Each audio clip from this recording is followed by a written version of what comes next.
여러분 안녕하세요. 여러분들의 영어 실력을 화끈하게 업그레이드 시켜줄 업그레이드 특강 10차시 영어편의 이정후 선생님입니다. 제가 시작하자마자부터 창피한 이야기를 좀 해야 될 것 같은데요. 중학교 시기를 한마디로 정의하자면 그렇습니다. 질풍노도의 시기입니다. 대부분의 학생들이 중학생이실 거고요. 중학교 과정을 거치면서 누구나 다 사춘기라는 시기를 겪습니다. 저도 예외 없이 중학교 시절에 사춘기를 겪었어요. 그 시기 제 마음대로 뭐든 되지 않는 시기입니다. 짜증나고 화도 나기도 하고 뭔가 하려고 하는 일들이 제대로 되지 않고요. 저도 그랬고요.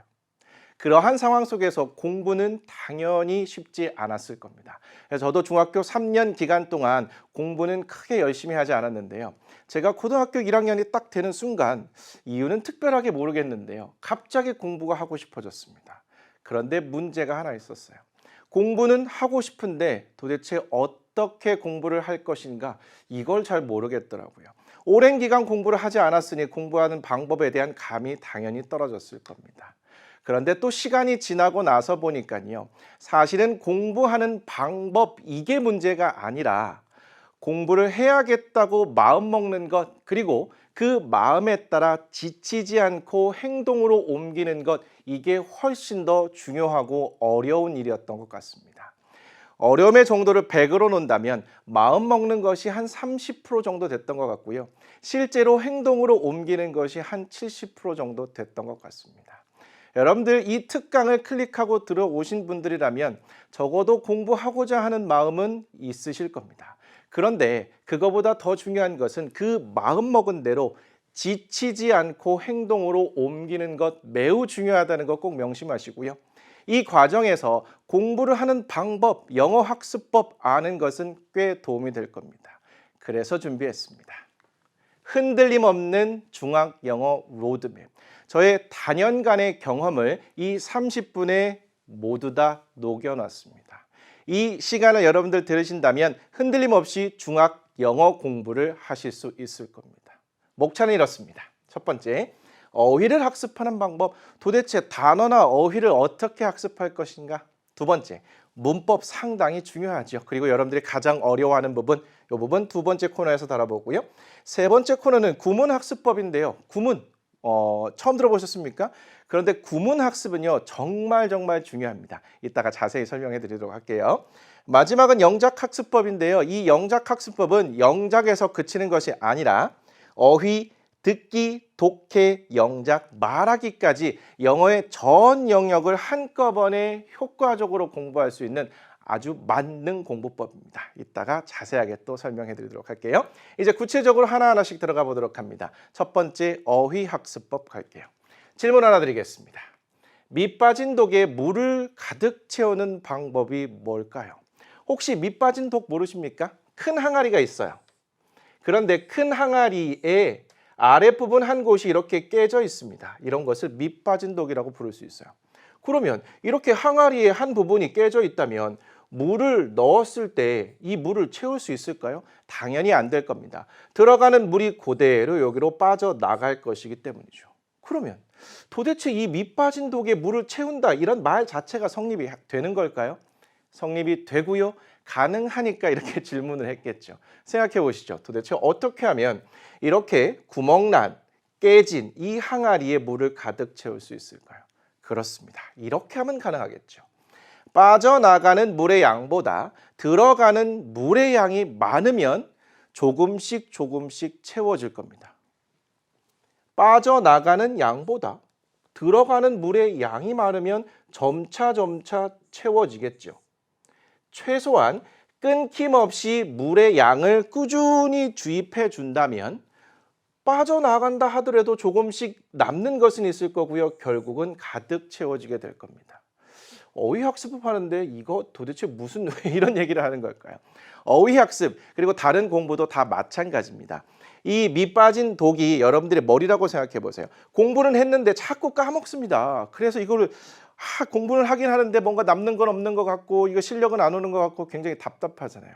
그대로 적용시켜 본다면 잊어버리는 단어의 양보다 학습하는 단어의 양이 많으면 됩니다. 이거를 학습 전반에 걸쳐서 적용해 본다 하더라도 여러분들이 잊어버리는 학습의 양보다 학습하는 그 양이 훨씬 더 많게 되면 조금씩이나마 차게 되겠고요. 여러분들의 머리는 공부 지식으로 가득 차게 될 겁니다. 이거는 단어뿐만 아니라 공부 전체에 적용된다고 보시면 되겠고요. 여러분들 어휘 공부할 때는요. 이렇게 밑 빠진 독에 물을 붓는 심정으로 공부를 하시면 됩니다. 당연히 잊어버려요. 이거는 누구에게나 일어나는 일입니다. 사람에 따라서 10개를 배웠는데 5개만 기억에 남을 수도 있고 8개가 기억에 남을 수도 있고 1개만 기억에 남을 수도 있습니다. 그런데 사람의 차이는 있지만 어쨌든 꾸준히 학습을 하기만 하면 1개든 8개든 남게 되고요. 그게 쌓이면 여러분들의 실력이 되는 겁니다. 특히나 어휘라는 것은 많은 양을 암기하기 때문에 많은 양을 또 잊어버리거든요. 그래서 많이 지치고 절망하고 하는데 절대 그러실 필요 없다는 거. 그건 누구에게나 적용되는 상황이기 때문에 이렇게 마음을 탁 비우고 그냥 어휘는 밑 빠진 독에 물을 붓는다. 이런 심정으로 공부를 해주시면 되겠습니다. 결국은 어쨌든 간에 공부를 하기만 한다면, 물을 부어주기만 한다면 물의 양은 늘어나고요. 단어의 양은 늘어난다. 이렇게 생각해 주시면 되겠습니다. 좀 더 구체적으로 들어가 보죠. 자, 첫 번째 어휘를 공부할 때는요. 어휘책을 한 권 정하시는 것이 좋습니다. 이렇게 얘기하면 많은 친구들이 질문해요. 선생님 도대체 어휘책은 어떤 거 골라야 하죠? 30에서 50% 정도는 아는 단어가 포함된 가장 잘 팔리는 어휘책 3권 중에서 여러분의 스타일에 맞는 것을 아무거나 고르시면 됩니다. 이렇게 고르시면 단어책을 잘 못 골라서 내가 단어 공부를 못하겠다 이런 소리는 절대로 하지 않으실 겁니다. 적어도 30에서 50% 정도는 아는 단어책을 고르셔야 돼요. 10개를 딱 봤는데 이 10개를 다 몰라요. 이러면 너무 어려운 것이기 때문에 공부할 맛이 안 납니다. 그런데 10개 중에 내가 8개를 알아요. 그럼 이거 너무 쉽기 때문에 이것 또한 또 공부할 맛이 안 나요. 30에서 50% 정도는 아는 단어가 있어서 7개에서 5개 정도는 몰라서 공부하기 딱 적절한 수준. 요것 중에서 가장 잘 팔리는 거 3권 있을 겁니다. 인터넷에 검색해도 되고요. 서점 가서 물어보셔도 돼요. 그 중에서 뭐 그림이라든지 뭐 단어의 배열이라든지 색깔이라든지 이런 것 등 자신의 스타일에 맞는 것을 고르시면 아주 좋다. 이렇게 생각하시면 되겠어요. 그리고요. 이제 학년별로 제가 학습할 양을 딱 정해 드릴 텐데요. 만약에 1학년 학생이라면 하루에 50개, 2학년 학생이라면 하루에 40개, 3학년 학생이라면 하루에 30개씩 암기하기를 추천드립니다. 그래서 고등학교 어휘까지를 포함해서 웬만한 중요 어휘들은 중학교 과정 내에서 모두 끝낸다 이렇게 생각하시는 것이 좋습니다. 도대체 이렇게 외우면 얼만큼의 단어를 여러분들이 공부하게 되는 걸까요? 만약 1학년의 경우에 하루에 50개씩 외우고요. 365일 중에 300일 정도를 계산을 해보겠습니다. 그러면 15,000개를 학습하는 것이 되겠죠. 여기서 오해하시면 안 되는 건요. 15,000개를 학습하는 것이지 이거를 공부했다고 해서 다 여러분들 머릿속에 있는 게 아니죠. 많은 양이 빠져나갈 겁니다. 그렇기 때문에 이렇게 한 번 공부를 해서는 절대 안 되는 것이고요. 학년이 올라가면서 개수는 조금씩 줄일 수 있으되 꾸준히 하기는 하셔야 되는 겁니다. 2학년에서 하루에 40개, 300일을 공부하면 12,000개가 될 거고요. 3학년의 경우에는 약 9,000개가 되겠죠. 이렇게만 공부해도 여러분들 거의 37,000개 정도를 학습하게 되는 것인데요. 37,000개를 학습하는데 이거 단어장만 공부하는 것이 아니라 이 단어를 공부하는 것은 결국 문법이나 독해 이런 것들도 같이 하겠다는 거잖아요. 그 과정에서 여러분들이 이렇게 학습한 단어들이 분명 만나게 될 겁니다. 그러면 적어도 한 단어에 10번 이상은 마주치게 되는데요. 그렇게 10번 이상 의도치 않은 상황이나 의도한 상황에서 만나게 되면 여러분 것이 될 확률이 높아지는 겁니다. 따라서 이렇게 공부한다고 해서 여러분들 머릿속에 다 남을 것이라고 기대하지 마시고요. 그냥 밑 빠진 독에 물 붓는다는 심정으로 단어를 꾸준히 학습해 주세요. 그러면 여러분들이 느끼지 못하는 사이에 많은 양의 단어가 여러분들 머릿속에 딱 자리 잡게 될 겁니다. 단어책 하나 정하시고요. 학년에 맞게 이렇게 딱 정해서 암기를 해 주시는 겁니다. 능력이 되신다면 1학년 때 50개 더 외울 수도 있습니다. 너무 벅차시다면 그냥 아예 너무 벅차가지고 할 엄두가 안 낼 이런 상황이 되면 안 되니까 적절히 양은 줄이시되 저는 요 정도로 추천을 해드리도록 하겠습니다. 그래서 단어를 어떻게 외우라고요? 그 단어를 암기하는 건요. 이렇게 암기를 해보시잖아요. 그럼 그 과정 속에서 여러분들이 스스로 어느 정도는 암기법들을 터득하게 될 겁니다. 괜찮을까요? 그리고 조금 더 구체적으로 단어 암기하는 방법이 궁금하시면 질문 게시판에 질문을 해주시면 제가 또 도움을 드리도록 하겠습니다. 자, 전체적으로는 학습의 기준을 이렇게 잡아드렸습니다. 좋습니다. 이제는 문법 학습법으로 넘어가도록 하겠습니다. 자, 문법 학습법 이렇게 한 화면에 정리를 해놨는데요. 첫 번째, 문법 책과 인강 하나를 정하시기 바랍니다. 자, 문법 책과 인강은요. 이 중학 프리미엄에 있는 것 중에 하나를 고르시면 됩니다. 중학 프리미엄은요. 굉장히 유명하고 그리고 매우 좋은 책들을 선정해서 거기에 대한 인강을 제공하고 있거든요. 그렇기 때문에 거기에 나와 있는 문법 책과 인강을 하나를 정하신다면 특별히 문제될 건 없습니다.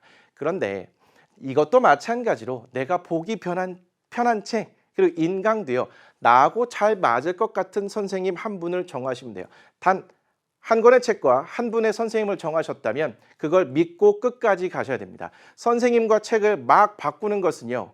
이건 별로 효과적이지 않습니다. 그렇기 때문에 샘플 강의들 1, 2강 정도를 잘 들어보시고 맞는 선생님과 책을 선정하시면 좋을 것 같아요. 그러면 적어도 이렇게 EBS 중학 프리미엄에서 강의를 하시는 선생님들이 좋은 책 갖고 강의를 하는데 그것 때문에 내가 이걸 잘못 선택해서 내가 영어 공부를 못하겠다, 문법 공부를 못하겠다 이런 소리는 하지 않으실 겁니다. 괜찮을까요? 자, 구체적인 공부하는 계획은요. 이렇게 세우시면 좋습니다. 1년에 총 2회를 반복하는 계획을 세우시고요. 그 계획에 맞춰 공부를 해주시면 됩니다. 겨울방학부터 여름방학 전까지 1회를 공부하시면 좋고요. 그리고 여름방학 이후부터 겨울방학 전까지 1회 정도를 공부하시면 됩니다. 제가 이렇게 반 정도를 나눠 놓은 것이고요. 여러분들의 상황에 맞게 이 기간은 조정할 수 있으되 1년에 처음부터 끝까지 2회를 반복한다 이렇게 마음을 먹으시면 됩니다. 학기 중에는요. 여러분들 학교에서 시험도 봐야 되고요. 수행평가도 해야 되고 각종 할 일이 많기 때문에 학기 중에 이걸 하기는 살짝 부담스럽고요. 방학 기간을 적극적으로 활용하셔야 됩니다. 겨울방학이 상대적으로 길기 때문에 좀 더 꼼꼼히 할 수 있을 것이고요. 여름방학은 놀고 싶기도 하고 짧기도 해서 부담스럽긴 하겠지만 그럼에도 불구하고 그런 유혹들, 부담스러움을 다 극복하고 공부를 하셔야 됩니다. 어차피 공부를 하기로 마음 먹었으면요. 대충 하시면 그거 그냥 시간만 보내고 나중에 후회만 남습니다. 기왕 하시기로 한 것이라면 제대로 확실하게 하시고 나중에 여러분들 정말 하고 싶은 걸 하시는 것을 추천드릴게요. 자, 여기까지 됐습니다. 자, 강좌는요. 중학영문법 3,800제. 저도 2학년, 3학년 거를 오랜 기간 동안 해오고 있으니까요. 저와 공부해도 괜찮을 것 같다 이렇게 생각이 드시는 분들은 꼭 한번 들려주시고요. 자, 천일문 그래마 이것도 매우 유명한 책이죠. 이것도 제가 했습니다. 자, 그 뒤에 보시면 그래마 인사이드가 있는데 이것도 너무너무나 유명한 책인데 중학생들에게 이 3권 정도라면 그래도 다 들어봤을 것이고 이런 책으로 공부한다 그럼 그래 책 잘못 골랐다 이런 소리는 절대 안 들으실 겁니다. 자, 그래마 인사이드는 다른 선생님이 하셨는데요. 보시고 마음에 드시는 강의를 선택하시면 좋을 것 같습니다. 제가 아주 열심히 준비해서 열심히 강의를 했으니까요. 선택의 후회는 없으실 것 같습니다. 이 구체적인 문법 강의에 들어가면 선생님마다 이 문법을 공부하는 법들은 자세하게 설명을 하시면서 내용을 진행하시니까요. 계획만 세우시고 딱 정해서 실천해 주시면 되겠습니다. 자, 문법 학습법 여기까지 정리하겠습니다. 자, 이번에 세 번째 구문학습법으로 갈 텐데요. 구문학습 또는 구문 공부 이게 도대체 무슨 말일까요? 구문 공부라는 것은 문장을 빠르고 정확하게 해석하는 연습을 말합니다. 간단하게 말하면 구문 공부나 구문 학습은 문장 해석 이렇게 생각하시면 돼요. 그런데 구문? 이거 왜 그렇게 중요하다고 말하는 거죠? 이 구문은요. 사실은 단어, 문법 중요하긴 한데 그 단어, 문법에 공부한 것을 제대로 펼치기 위해서는 구문 공부를 반드시 병행하셔야 돼요. 도대체 왜요? 고등학교 1학년에 올라가시잖아요. 3월 말부터 모의고사라는 것을 보기 시작합니다. 그래서 연 4회, 3, 6, 9, 12월 달에 이렇게 모의고사를 보게 됩니다. 정해진 범위가 없고요. 학년이 올라갈수록 내용이 추상적입니다. 추상적이라는 것은요, 딱 읽었을 때 무슨 말인지 이해되는 것이 아니라 이거 도대체 무슨 말이야? 이런 느낌이 드는 그러한 내용, 그러한 문장, 이런 뜻입니다. 단어와 문법을 알아도 해석도 안 되고요. 해석이 안 되기 때문에 당연히 독해가 되지 않는 경우가 많다는 거죠. 고등학교 올라가자마자 이렇게 모의고사를 보기 때문에 여러분들은 이 구문 공부라는 것을 고등학교 올라가기 전에 적어도 중학교 3학년 때는 반드시 공부를 해 주시는 것이 좋습니다. 결국은 단어와 문법을 공부하는 것은 문장을 제대로 해석하고 만들어내고 그래서 의사소통도 하고 이러려는 것이 목적이잖아요. 따라서 단어와 문법 공부에 그치지 마시고 문장 단위로 빠르고 정확하게 해석하는 방법, 그리고 그런 문장들을 만들어내는 방법 반드시 공부하셔야 되고요. 그 공부에 아주 중요한 키 역할을 하는 것이 바로 이 구문 공부, 구문 학습이라는 겁니다. 자, 여러분들 모의고사를 보게 되면요. 듣기 17문항, 독해 28문항으로 구성되어 있는데요. 총 70분에 모두 풀어야 합니다. 듣기에는 약 20분 정도, 독해에는 50분 정도가 배정이 되는데 그렇다면 28문항을 50분에 풀어야 된다? 한 문제당 1분 30초, 그것도 확인하고 마킹하는 시간까지 1분 30초 정도가 주어진다는 겁니다. 그러면 당연히 이런 모의고사를 제대로 풀어서 고득점을 맞기 위해서는 문장 단위로 빠르고 정확하게 해석을 해야 되고요. 그런 문장들이 포함되어 있는 글을 제대로 이해하고 답을 골라야 되는 거죠. 그런 면에서 구문 공부라는 것은 반드시 필요하다. 자, 문법과 구문 공부의 차이점 제가 좀 설명을 드려보죠. 여러분들이 문법 공부와 구문 공부를 조금 헷갈려 하시는 경우들이 있더라고요. 자, 관계대명사의 소유격을 기준으로 해서 간단하게만 설명드릴게요. 보통 관계대명사 소유격은요, 3학년 과정에서 여러분들이 만나게 되시는데요. 자, 관계대명사 소유격이 문법적인 문제로 출제가 되면 이런 식으로 출제가 됩니다. 자, 첫 번째 유형은요. 다음 빈칸에 관계대명사를 고르시오. 다음 빈칸에 알맞은, 다음 빈칸에 들어갈 가장 적절한 관계대명사를 고르시오. 이렇게 이해하시면 되겠죠? Look at the house, 그리고 빈칸이 있고요. Roof is red라는 문장입니다. 여기 빈칸에 관계대명사를 어쨌든 넣어야 하나 봐요.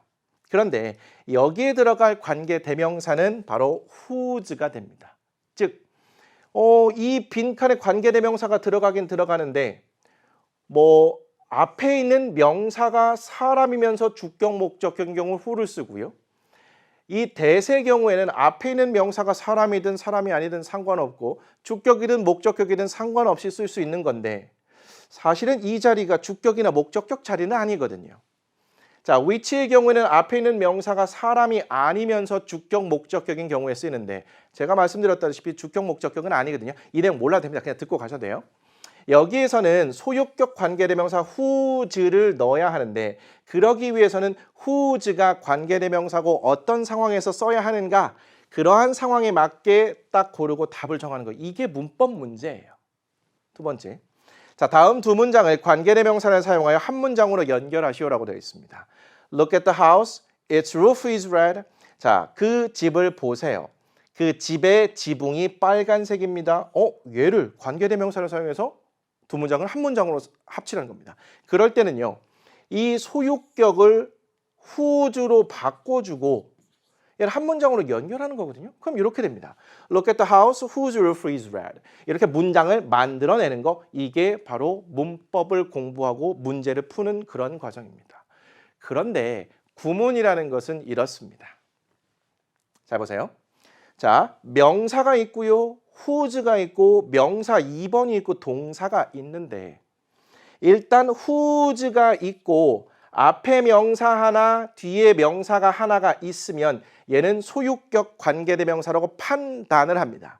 그리고 나서 도대체 얘를 어떻게 해석할지를 빠르게 적용하고 그 문장의 의미를 판단하는 것이 구문인데요. 일단 소유격 관계대명사는 반드시 앞에 명사 하나, 뒤에 명사 하나가 있습니다. 그리고 나서 이 두 번째 명사 뒤에 동사가 있는가, 주어 동사가 있는가에 따라서 해석하는 방법이 달라집니다. 따라서 이 구문을 학습하고 나시면 여러분들이 얻게 될 효과는요. 딱 보자마자 앞에 명사 하나 있는지 뒤에 명사 하나 있는지 판단하시고 소유격 관계대명사 맞아. 그리고 나서 바로 그 뒤에 주어 동사 있는지 아니면 주어 동사가 있는지 아니면 동사만 있는지를 판단하시고 해석하는 방법을 적용하시면 되는데 이렇게 명사 1, whose 명사 2 그리고 동사가 바로 있는 경우에는 명사 2가 동사하는으로 이렇게 해석을 해주고요.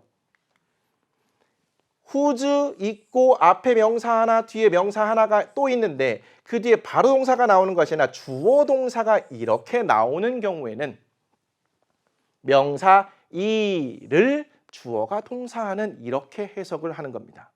아까는 명사 2가 동사하는이었는데 이번에는 명사 2를 주어가 동사하는 이렇게 해석한다는 겁니다. 이 자리에 whose를 넣을지 말지 이런 걸 고민하는 것이 아니라 얘를 딱 보자마자 이 구조를 보시고 어떻게 해석할지 판단한 다음에 해석을 쫙 들어간다는 거죠. 가볼게요. 자, look at the house whose roof is red네요. 자, whose가 보였는데 명사 1, 명사 2가 있어요. 그리고 나서 동사가 바로 나와 있으니까 이 해석 적용하면 되겠죠. 따라서 look at the house, 집을 봐라. 지붕이 빨간색인 깔끔하게 끝났습니다. 두 번째요. A boy whose name I don't know lives next door라는 문장이 있습니다. 자, whose가 발견이 됐어요. 명사 하나, 명사 하나 또 있네요. 아, 소유격 맞습니다. 그런데 뒤를 보니까 주어 동사가 이렇게 있네요. 이 해석 그대로 적용하면 되겠죠.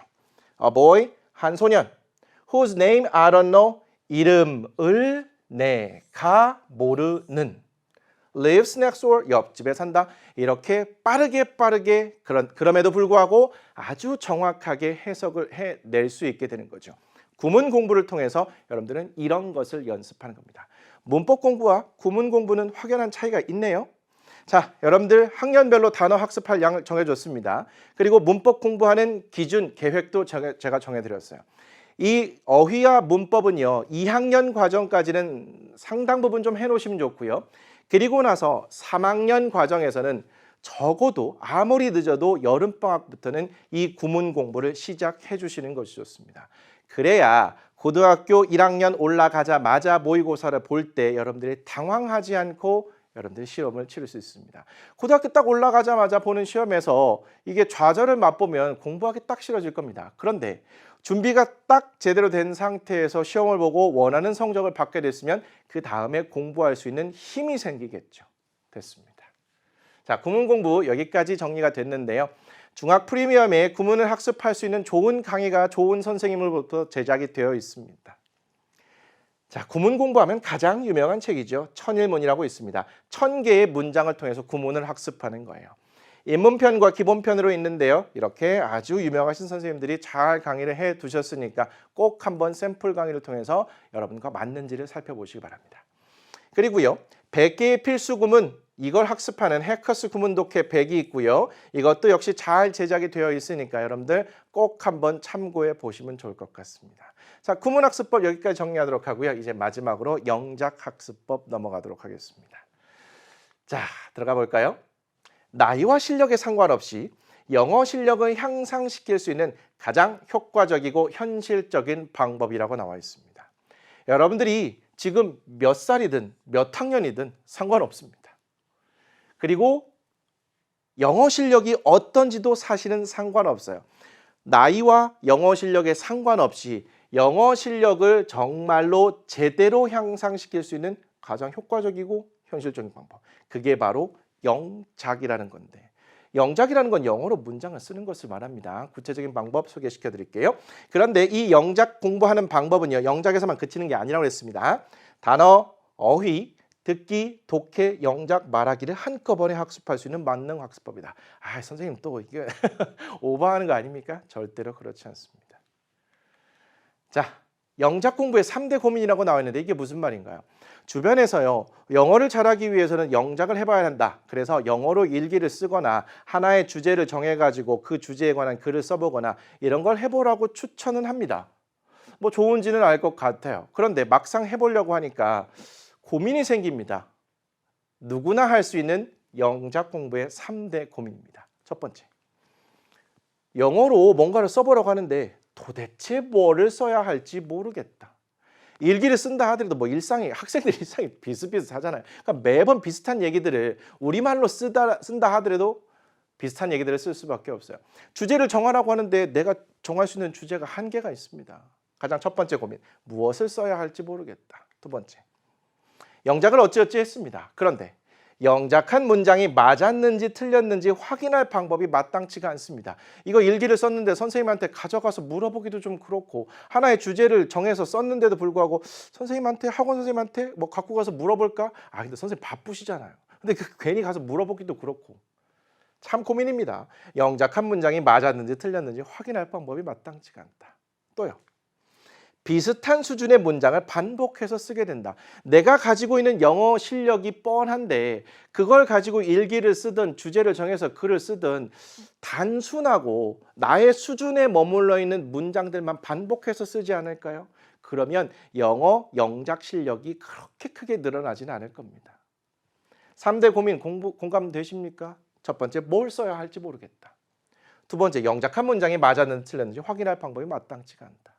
그리고 썼다 하더라도 비슷한 수준의 문장을 반복해서 쓰게 돼서 실질적인 영어 실력의 향상은 기대하기가 쉽지 않다. 그런데 이러한 3대 고민을 한 방에 해결할 수 있는 방법이 있습니다.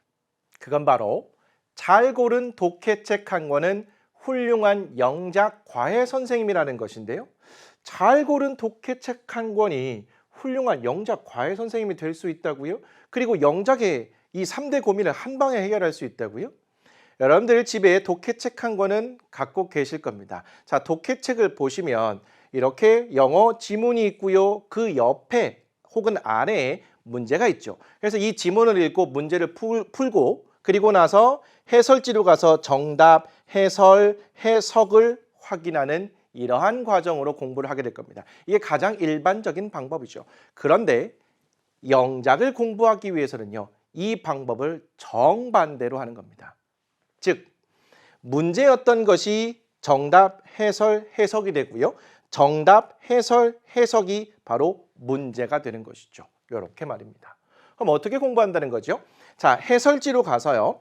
해석 부분에 나와 있는 우리말을 보시고 한 문장씩 영어로 영작을 해보는 겁니다. 그리고 영작을 다 한 다음에 내가 한 영작이 맞았는지 틀렸는지 확인하는 방법 그렇습니다.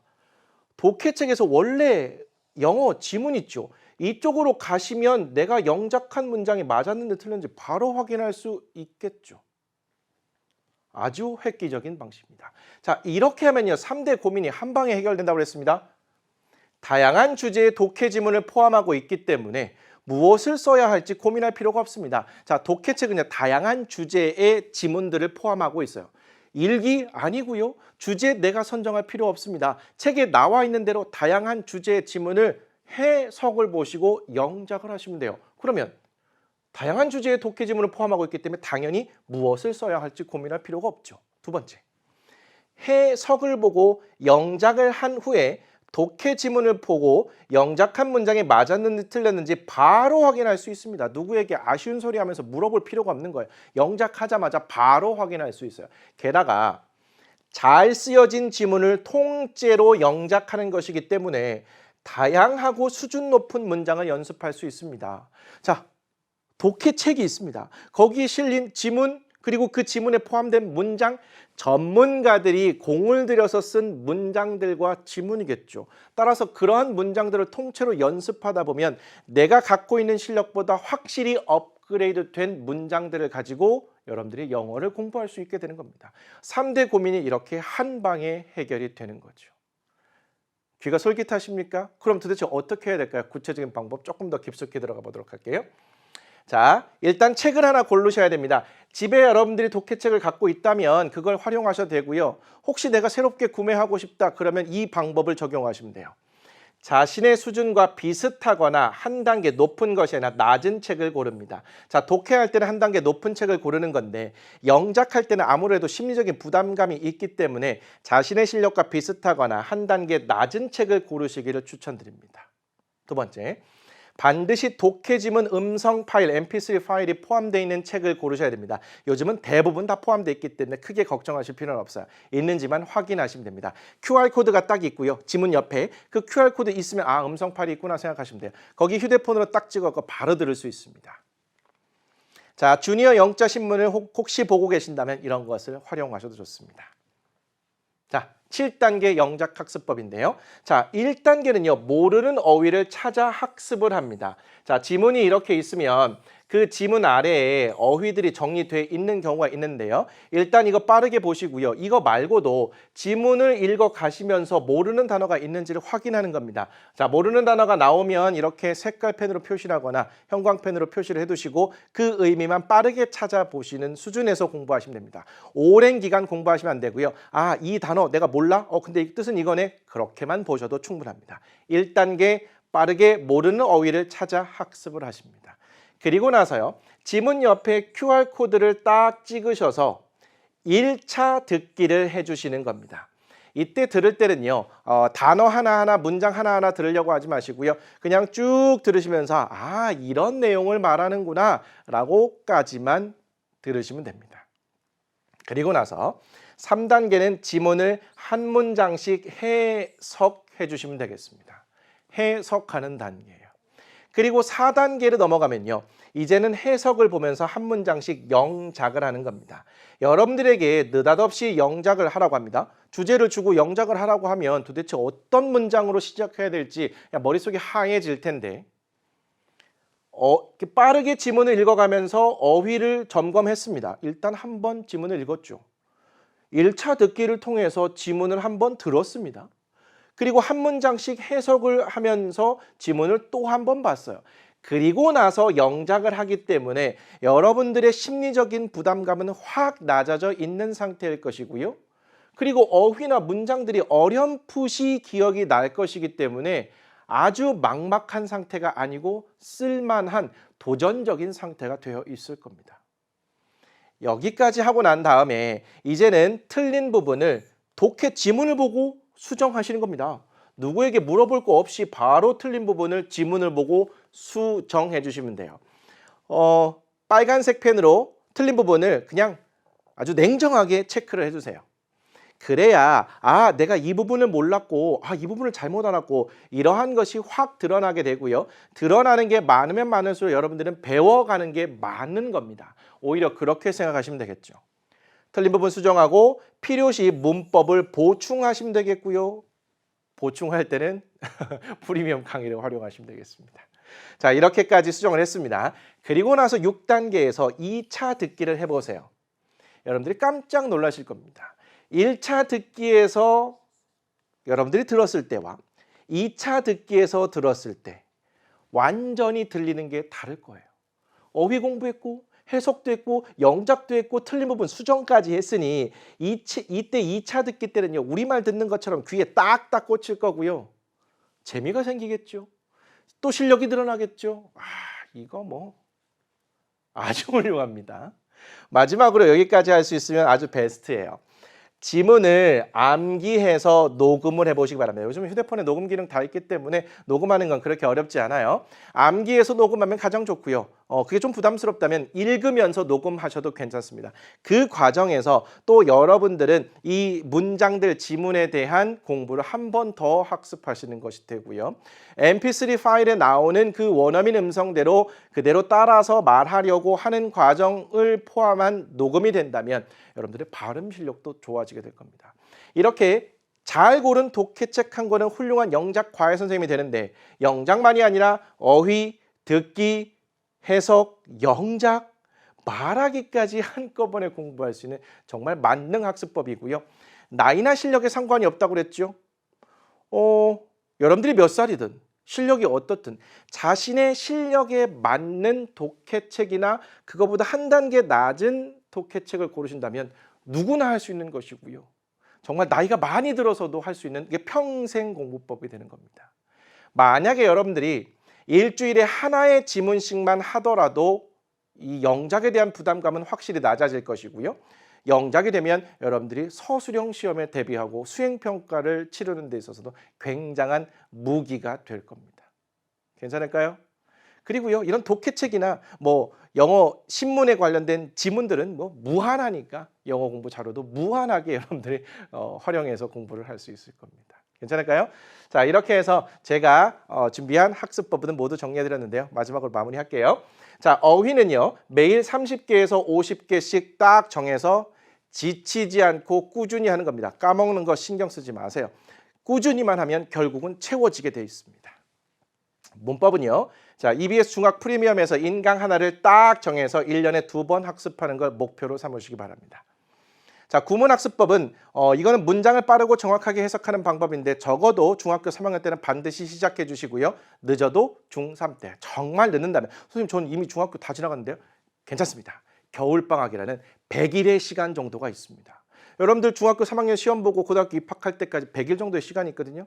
100일은요. 곰도 사람으로 바꿀 수 있는 아주 어마어마한 시간입니다. 너무 걱정하지 마시고 그때라도 꼭 시작해 주기 바란다는 거. 자, 마지막 영작학습법 구체적으로 설명드렸습니다. 자, 언제나 활용할 수 있는 만능 영어학습법이라는 거 공감하시죠? 그렇습니다. 이런 말이 있습니다. 준비를 잘하면, 죄송합니다. 준비를 잘하면 두려움이 설렘으로 바뀐다고요.